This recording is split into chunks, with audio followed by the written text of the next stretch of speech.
अरे हमारे स्वर्ग के पिता परमेश्वर, आकाश और पृथ्वी के कर्ता, विश्वास योग्य परमेश्वर, अनुग्रहकारी और दयालु, विलंब से क्रोध करने वाला, अति करुणा में परमेश्वर, हम आपके चरणों में आते हैं। इस बात का अंगीकार करते हैं कि हम तो प्रभु जी मिट्टी हैं और हम में ऐसी कोई खूबी नहीं है जिससे कि हम आपके महिमा के भागी हो सकें। लेकिन आप सर्वशक्तिमान हैं, सर्वज्ञानी हैं, सर्वव्यापी हैं और सारी महिमा आपको हम देते हैं। आप युगानुयुग के परमेश्वर हैं। पिता परमेश्वर, हम इस बात को भी अंगीकार करते हैं जो काम हमें करना चाहिए था, जो जिम्मेदारियां थी आपके प्रति प्रभु, हम विश्वास योग्य नहीं रहे। प्रभु जी, जो हमारा व्यवहार है प्रभु जी, जिस तरीके से होना चाहिए था आपके प्रति और हमारे बीच में भाइयों के प्रति और फिर अन्य जातियों के बीच में प्रभु जी, ऐसा हमारा नहीं था जिससे कि हमने आपके विरुद्ध पाप किया है। इस बात ले हमें खेद है प्रभु जी। हम आपसे क्षमा मांगते हैं। हम सब के साथ रहे प्रभु जी, विशेषकर जब हम आपके वचन को पढ़ते हैं, समझते हैं, जो कि शुद्ध है और प्रभु जी और ताया हुआ है। उस वचन को समझने के लिए पवित्र आत्मा आपने दिया है। उस पवित्र आत्मा के सहायता से हम आपके बीच में खड़े हैं प्रभु जी। हमें से प्रत्येक की सहायता करें कि आपके वचन को समझ सके, आपको महिमा दे सके और जो हमारे जीवन में आपने जो आपकी इच्छा है प्रभु जी, उसको हम पूरा कर सकें। न केवल वचन को पढ़ें लेकिन उसको सुने, उसको समझे और अपने जीवन में उसको लागू कर सके। पिता परमेश्वर, अगर आप हमारे साथ ना हो तो ऐसा नहीं हो सकता है। इसलिए प्रभु जी, हम आपसे मदद मांगते हैं और विनती करते हैं आप हम सबकी सहायता करें। प्रार्थना यीशु मसीह के पवित्र और सामर्थ्य नाम में मांगते हुए आपकी महिमा को दे, आपको सारी महिमा देते हुए ये प्रार्थना यीशु मसीह के नाम से मांगते हैं। ओके, प्रकाशित वाक्य ये ऐसा पुस्तक है जो कि समझने में थोड़ा सा मुश्किल है। इतना मुश्किल भी नहीं है लेकिन मुश्किल है। और विशेषकर जब हम इसको देखते हैं प्रकाशित वाक्य पूरा, तो एक भविष्यवाणी की पुस्तक है, नए नियम में भविष्यवाणी की पुस्तक है। यूनानी भाषा में इसको अपोकैलिप्टस कहते हैं। अपोकैलिप्टस मतलब कि ये दार्शनिक चीजें हैं या कुछ हमें प्रकट करने वाली चीजें, आने वाली चीजों का प्रकट करने वाला दार्शनिक किताब है ये। सो अपोकैलिप्टिक्स, मैं एग्जैक्टली नाम याद नहीं रहा। सो वो यूनानी भाषा में जिसका मतलब है कि प्रकाशन। लेकिन जब हम यहाँ देखते हैं कि किसका प्रकाशन, इस बात को जानने की आवश्यकता है। उससे पहले हम देखें, और इसीलिए जो प्रकाशित वाक्य लिखा हुआ है, इसका शीर्षक कहीं हम उसमें देखते हैं कि पूर्ण रूप से हमें समझ में नहीं आता कि क्या प्रकाशित वाक्य है। सो इसका शीर्षक प्रकाशित वाक्य न होके अगर हम पहला पद देखें तो वहां पे उसका शीर्षक और अच्छी तरीके से हमें समझ में आता है। यहाँ लिखा है पहले पद में, यीशु मसीह का प्रकाशित वाक्य। सो इसका टाइटल ये होना चाहिए कि यीशु मसीह के द्वारा प्रकाशन या यीशु मसीह का द्वारा प्रकाशित वाक्य या यीशु मसीह का प्रकाशित वाक्य, है ना। ये अगर शीर्षक होता तो बहुत ही सार्थक होता। खैर, जिन्होंने दिया, इंग्लिश में तो शायद कई जगह लिखा है the revelation according to Jesus Christ. So यीशु मसीह का प्रकाशित वाक्य, ये इसका शीर्षक है। और जब हम देखते हैं, जब इसका शुरुआत जैसे हो रहा है, जैसे इस पूरे पुस्तक को हम ध्यान से देखें और फिर उत्पत्ति की पुस्तक को देखें, दोनों में कुछ बातों को हम समझ में हमें आता है। उत्पत्ति में सब चीज शुरुआत हो रहा है और प्रकाशित वाक्य में सबका समापन हो रहा है। लेकिन उस समापन में भी हम देखते हैं कि उद्धार का कार्य जो उत्पत्ति में शुरू हुआ, उस उद्धार के कार्य को यहाँ पे पूरा होके और फलदायक या पूरा उसका फलवंत होते हुए हम देख रहे हैं। उद्धार का कार्य को फलवंत होके और उससे भी बढ़कर अनंत काल की अवस्था में हम प्रवेश करने वाली बातें इस पे हम पाते हैं। बहुत अच्छा पुस्तक है और क्योंकि ये भविष्यवाणी की पुस्तक है इसलिए बहुत सारे अलंकार वाले शब्द इसमें इस्तेमाल किए गए हैं। जैसे हम यशायाह नबी की पुस्तक देखते हैं, एज़ेकियल की पुस्तक देखेंगे और यिर्मयाह की पुस्तक, उनमें सब बहुत सारे मेटाफोर्स होते हैं, मेटाफोर और फिर मेटाफीनी और फिर बहुत सारे ऐसे लैंग्वेज लिटरेरी स्टाइल्स हैं, शब्दों के रूप इस्तेमाल किए जाते हैं बहुत बातों को समझाने के लिए, बहुत बातों को आगे जाके समझने के लिए बहुत बातों को खुल के बताने नहीं उस वक्त बताने लायक नहीं होता है, तो उसको सांकेतिक शब्दों में उसको समझने के लिए उसको रखा जाता है। सो जैसे पुराने नियम में जो भविष्यवाणी की पुस्तकें हैं, तो नए नियम में भी इसी तरीके से भविष्यवाणी की पुस्तक है, जिसमें कि हम बहुत सारे अलंकार वाले शब्द देखते हैं। घोड़े की बात होती है, और फिर और क्या बोलते हैं, बीस्ट पशु की बात आती है। बहुत सारी बातें इसमें आती है जो समझने में थोड़ा सा तकलीफ होता है कि ये है क्या, कि वो स्त्री, वो रानी, या फिर समुद्र निगल गया, सब कुछ बातें जो है कुछ अजीब सा लगता है। लेकिन अगर हम ध्यान से पढ़ें तो बहुत कुछ बातें हमें समझ में भी आता है। सो ये परमेश्वर की ओर से दिया गया प्रकाशित वाक्य है, जो कि आने वाले बातों को ये हमें दर्शाता है, जो शीघ्र होने वाला है, जो कि हम पहले पद में इसको देखते हैं। यीशु मसीह का प्रकाशित वाक्य जो उसे परमेश्वर ने इसलिए दिया कि अपने दासों को वे बातें जिनका शीघ्र होना अवश्य है दिखाएं। सो आज के दिन हम आपके बीच में कुछ महत्वपूर्ण बातों को रखना चाहेंगे। सबसे पहले ये बात है कि प्रकाशित वाक्य ये पुस्तक है क्या। दूसरा कि इसमें जो पहले 8 पद में हम ये देखेंगे कि परमेश्वर कौन है। फिर हम देखेंगे कि यीशु मसीह के बारे में क्या कहा गया है, यीशु मसीह के कार्यों के बारे में क्या कहा गया है, और फिर उसके आने का प्रभाव क्या है। उसके बाद हम देखेंगे यूहन्ना कौन है, यूहन्ना के कार्य क्या है, और वो धन्य लोग कौन है, और ये पूरा पुस्तक लिखने का उद्देश्य क्या है। तो इन बातों पर हम चर्चा करेंगे। और विशेषकर हम अगर इसका कुल जो इसका मुख्य सारांश अगर देखेंगे, तो यहाँ पर सारांश इस प्रकार से है कि जो संदेश देने वाला है, संदेश वाहक और संदेश प्राप्त करने वाला है, और जो संदेश अपने आप में जो संदेश है, उनका जो है वैधता को यहाँ प्रमाणित की करने की पूरी कोशिश की गई है। या we can say the book is about Revelation chapter 1 is an introduction chapter, and it gives the validity of the messenger, the recipient and the message. So यहाँ पे इन तीनों का वैधता स्थापित करने की कोशिश की जा रही है। और ये पहला अध्याय जो है पूरे प्रकाशित वाक्य का यहाँ पे भूमिका तैयार की जा रही है, ताकि अगर इसको आप ध्यान से देखेंगे, पहला अध्याय अगर आपको समझ में आ गया, तो समझिए कि पूरा प्रकाशित वाक्य आप समझने के लिए तैयार हैं। इसीलिए आज मैं सिर्फ पूरा पहला अध्याय नहीं लिया हूँ। पहला अध्याय के पहले 8 पद मैंने सोचा कि इस पर थोड़ा सा ध्यान दें, क्योंकि समय भी कम है। समय पर इसको देखते हुए हम आज उतना ही देखेंगे। फिर मौका मिलेगा तो फिर प्रकाशित वाक्य में आगे और बढ़ेंगे, क्योंकि मैंने देखा कि प्रकाशित वाक्य के बारे में बहुत लोग बहुत चर्चा करते हैं, लेकिन हमें ये देखने की जरूरत है कि वचन इस बारे में क्या हमें बताता है। तो सबसे पहले हमने अभी इस बात को शुरू किया कि प्रकाशित वाक्य की पुस्तक क्या है। और प्रकाशित वाक्य की पुस्तक जो है, ये आने वाले बातों को दर्शाने के लिए लिखा गया है। और ये किसकी ओर से है, किसकी ओर से, यीशु मसीह की ओर से। तो यीशु मसीह को प्रकाशन हुआ, किसको हुआ प्रकाशन, यीशु मसीह को प्रकाशन दिया गया। किसने दिया यीशु मसीह को प्रकाशन, हाँ परमेश्वर ने दिया, लिखा है ना। ये पहले पद, यीशु मसीह का प्रकाशित वाक्य जो उसे परमेश्वर ने, किसने दिया, परमेश्वर ने, परमेश्वर ने यीशु मसीह को दिया, और यीशु मसीह ने उसको किसको दिया, अपने दास यूहन्ना को दिया। और कैसे दिया, देखिए वहां पे लिखा हुआ है पहले ही पद में, अपने स्वर्गदूत के द्वारा दिया। सो यहाँ transmission of the revelation is taking place. So परमेश्वर यीशु मसीह को प्रकाशन दे रहा है आने वाले समय के बारे में, और फिर यीशु मसीह अपने स्वर्गदूत के द्वारा यूहन्ना को ये दे रहे हैं। सो यहाँ पर इसीलिए मैंने लिखा कि संदेशवाहक और संदेश के प्राप्त करने वाले, इन सब के वैधता की ये कौन है और इनके कार्य क्या हैं, क्या ये उस योग्य हैं, उस बात को यहाँ पर प्रमाणित करने का प्रयास किया गया है, या प्रमाणित किया गया है कह सकते हैं।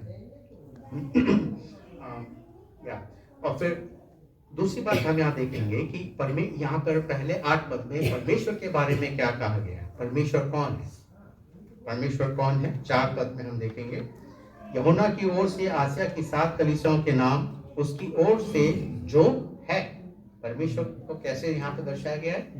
जो है, जो था, जो आने वाला है। SEAT, इज अ कंसेप्ट, वो ऐसा कंसेप्ट है जिसमें कि वो है, वो विद्यमान है। परमेश्वर कौन है? वो है। मैं चले जाऊंगा, मेरे बच्चे भी कहेंगे वो है, उनकी पीढ़ी भी कहेगी, उनके बाद की पीढ़ी भी वो है, उनके बाद की पीढ़ी वो है, मेरे पहले वाले पीढ़ी उन्होंने कहा वो है। सो वो है, ही एग्जिस्ट। निर्गमन के पुस्तक में जब मूसा परमेश्वर से पूछते हैं कि मैं इजरायलियों को आपको आपके लिए क्या बताऊंगा कि मुझे किसने भेजा? मैं हूँ, मेरा नाम मैं हूँ, कोई भी समय ले लो, मैं हूँ। ये नाम है परमेश्वर, कितना अद्भुत नाम है। ये नाम कोई नहीं रख सकता, मैं नहीं रख सकता, क्योंकि मैं जानता हूँ कि एक समय बाद मेरा होगा, नोआ मनी था, है नहीं। लेकिन परमेश्वर के लिए नाम बड़ा उपयुक्त नाम है, और ये नाम किसी को नहीं दे सकते हैं, और ये नाम परमेश्वर का महान नाम है, मैं हूँ।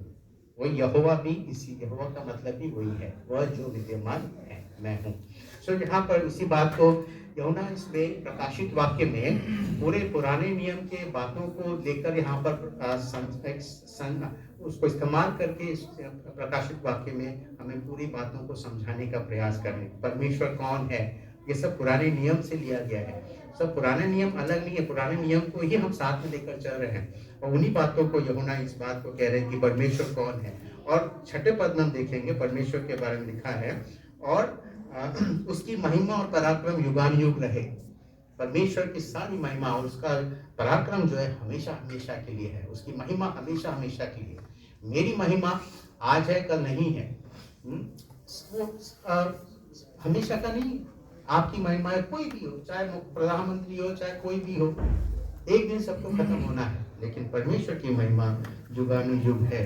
सो इस तरीके से जो संदेश दे रहा है प्रभु यीशु मसीह को, उसके बारे में यह बताया गया कि वो कौन है देने वाला, महान परमेश्वर। सो जब हम उस व्यक्ति को या उस व्यक्तित्व को जब हम देखते हैं जो इस बात को दे रहा है, अगर वो प्रमाणित है कि वो वाकई में उस लायक है, तो हमारा उस संदेश के प्रति भी उतना ही आदर और सम्मान और उसके प्रति हमारा वफादारी भी बढ़ने लगता है। एक और चीज हम देखेंगे यीशु मसीह के बारे में, जिसको ये प्रकाशन दिया गया यीशु मसीह के बारे में। यहाँ पे क्या कहा गया 5वें पद में हम देखेंगे, यहाँ पर 5वें पद में, और यीशु मसीह की ओर से जो विश्वास योग्य साक्षी। सबसे पहले क्या कहा गया? विश्वास योग्य साक्षी। दूसरा, मरे हुओं में से पहलौठा। तीसरा, राजाओं का राजा, सारे संतान पूरे पृथ्वी का राजाओं का राजा। और फिर चौथा जो है अल्फा और ओमेगा, आदि और अंत। यीशु मसीह के लिए कहा गया 8 पद में प्रभु परमेश्वर वह जो है और जो था और जो आने वाला है, जो सर्वशक्तिमान है। देखिए यीशु मसीह के लिए कहा गया सर्वशक्तिमान, बहुत बड़ी बात है, क्योंकि वो परमेश्वर है। यह कहता है कि मैं ही अल्फा और ओमेगा हूं। यहाँ पे यीशु मसीह के बारे में इन सब बातें लिखा है। इसमें हम देखते हैं कि यीशु मसीह कौन है। सबसे पहले हम देखते हैं कि वो कैसा है, विश्वास योग्य है, विश्वास योग्य साक्षी। यीशु मसीह ने क्या साक्षी दी? क्या हम विश्वास योग्य साक्षी हैं? अगर हम अपने आप को विश्वास योग्य साक्षी देखना चाहते हैं तो देखना पड़ेगा, क्या वो विश्वास योग्य साक्षी है? किस प्रकार से विश्वास योग्य साक्षी है? ऐसा किस बात का उन्होंने साक्षी दिया? क्या साक्षी दिया यीशु मसीह ने? आगे का और ठीक है। और हम अगर यीशु मसीह के साक्षी हैं तो फिर हम क्या करते हैं? हम किस प्रकार से साक्षी यीशु मसीह का साक्षी बनते हैं?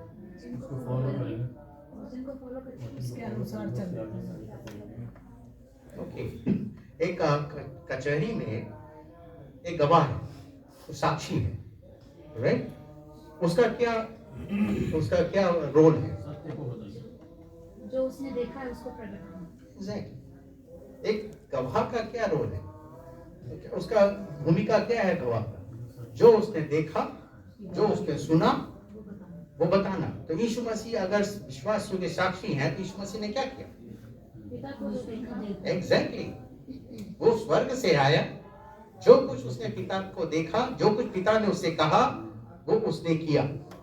यानी पिता का वो साक्षी था, पिता के कार्यों का साक्षी था, और पिता के कार्यों को लोगों के बीच में करके दिखा दिया कि पिता कौन है। सो हम अगर यीशु मसीह के साक्ष्य हैं तो हमें भी उसके बारे में बताना, उसके वचन के अनुसार चलना, और लोगों के बीच में उसके नाम को प्रकट करना कि वो महान है। यीशु मसीह ने ऐसे ही किया, परमेश्वर की महानता को लोगों के बीच में प्रकट किया, उसके परमेश्वर के राज्य के बारे में प्रचार किया। तो हम अगर यीशु मसीह के साक्षी हैं तो हम यीशु मसीह के राज्य के बारे में प्रचार करेंगे, है ना। सो ये बात है। सो यीशु मसीह एक विश्वास योग्य साक्षी है, और उस बात को बहुखूबी से यूहन्ना ने यहाँ पर दर्शाया है। क्या हम विश्वास योग्य साक्षी हैं? उसने जो पिता की बातें उसने हम पर प्रकट किया, और उसने परमेश्वर के राज्य का प्रचार किया। ना केवल जैसे फिलिपियों 2 अध्याय में लिखा कि उसने आज्ञाकारिता का जीवन जिया, इतना आज्ञाकारिता थी कि उसने क्रूस की मृत्यु को उसने सह लिया, उसने हमारे लिए दुख उठाया। सो एक साक्षी जो है दुख भी उठाता है।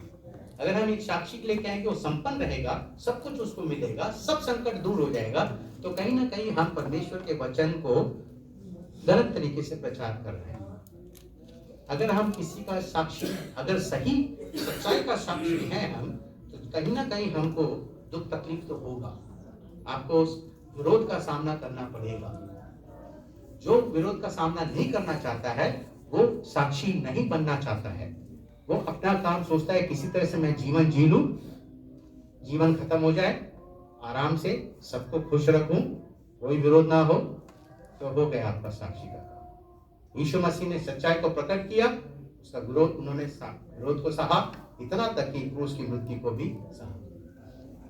तो यीशु मसीह विश्वास योग्य साक्षी है। दूसरा, वो मृतकों में जी उठने वाला पहलौठा। इससे पहले कोई मृतकों में से जी उठा यीशु मसीह से पहले? बहुत पहले जी उठे, यस, लेकिन वो फिर मर गए। यहाँ पे लिखा हुआ है 5 पद में लिखा हुआ है, और मरे हुओं में से जी उठने वालों में पहलौठा। पहलौठा मतलब मृत्यु को हराने वाला, कि मृत्यु पर जय पाने वाला, और मृत्यु फिर दोबारा मृत्यु नहीं, वो अनंत काल के लिए जीवित है।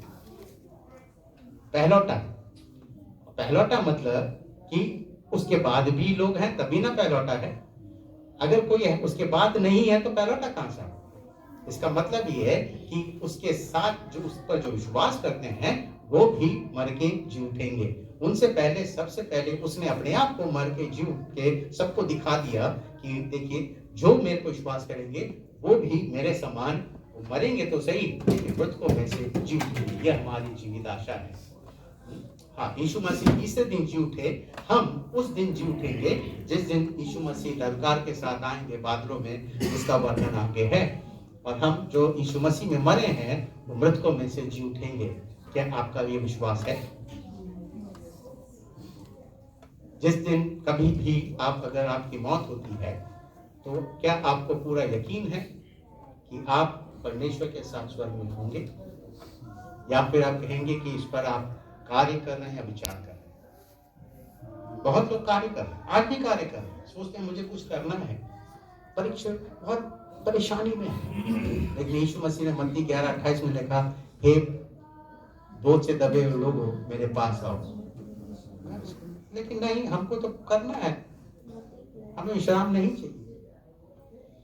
यीशु मसीह बहुत प्रतिज्ञा करता है। यूहन्ना 3 अध्याय में मैंने एक बार यहाँ पे प्रचार किया था। यूहन्ना 3 अध्याय बहुत खूबसूरत अध्याय है। मैं फिर दोबारा एक बार मौका मिलेगा तो उसको प्रचार करूंगा। प्रचार शब्द नहीं कहूंगा मैं, उसके बारे में बताऊंगा, ठीक है। प्रचार शब्द थोड़ा सा अलग से दिखता है कि हम लोग बहुत बड़े प्रचारक है, नहीं। किसी ने मुझसे कहा पास्टर बनते घूमते, मैंने कहा नहीं भाई।